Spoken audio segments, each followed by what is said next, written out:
refusal of Her Excellency Vice President Sara Duterte to take her oath in today's hearing in the conduct of inquiry in aid of legislation is an affirmation of her stand, her position during the budget briefing of the OVP.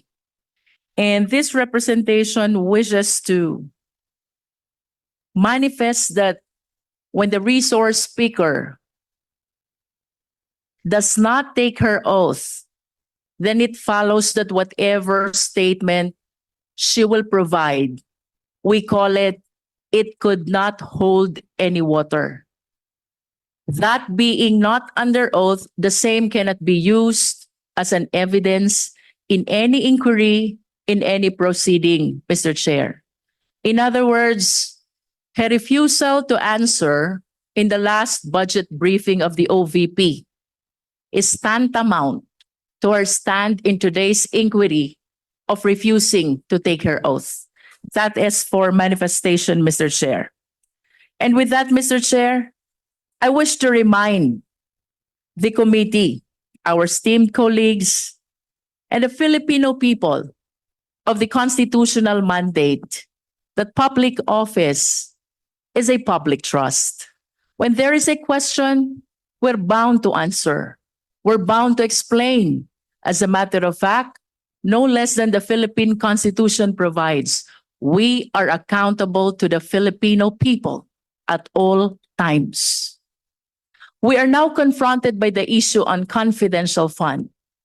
And I wish to emphasize, ang confidential fund po ay pera ng taong bayan.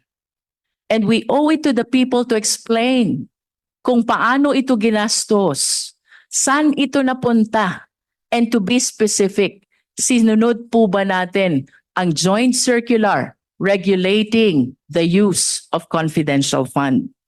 Mr. Chair, I wish to raise as well, to invoke as well, and remind our esteemed colleagues that pursuant to the separation of power, we, the Congress, is exercising the power to legislate.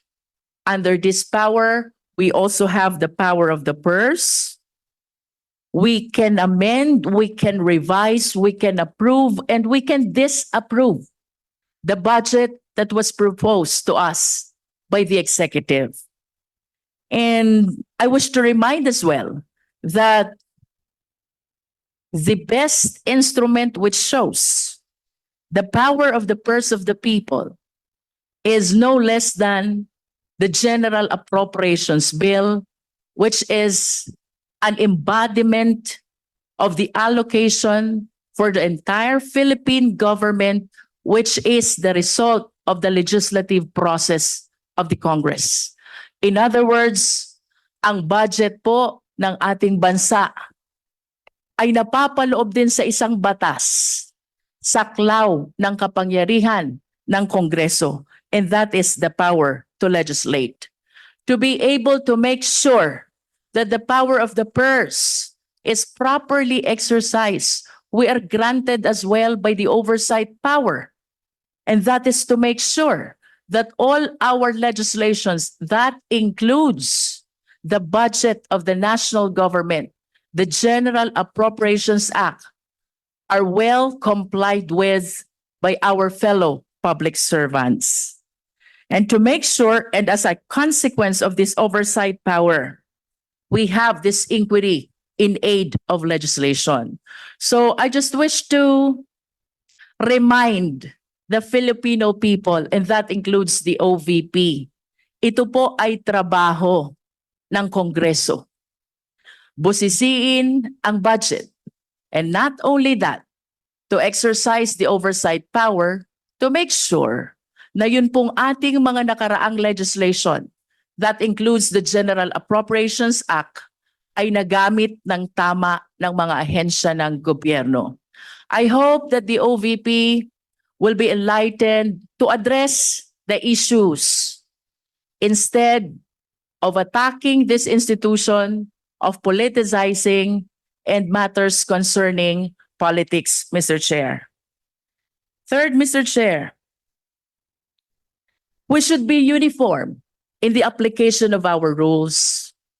If we are guided by the constitutional mandate that public office is a public trust, if we observe malfeasance, misfeasance, and nonfeasance in the LGUs, as a matter of fact, we have pending inquiry in aid of legislation concerning LGUs.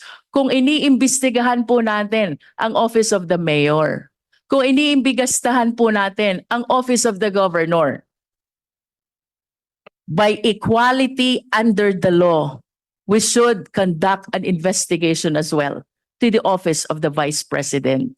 And I wish to thank the Honorable Valeriano for taking a stand before the plenary to initiate this inquiry in aid of legislation to address the observation not only of this representation, but of our fellow members of the Committee on Appropriations about the irregularities which we have seen already in the disbursement of fund. As a matter of fact, not only of the confidential fund, but even the regular allocation of the OVP.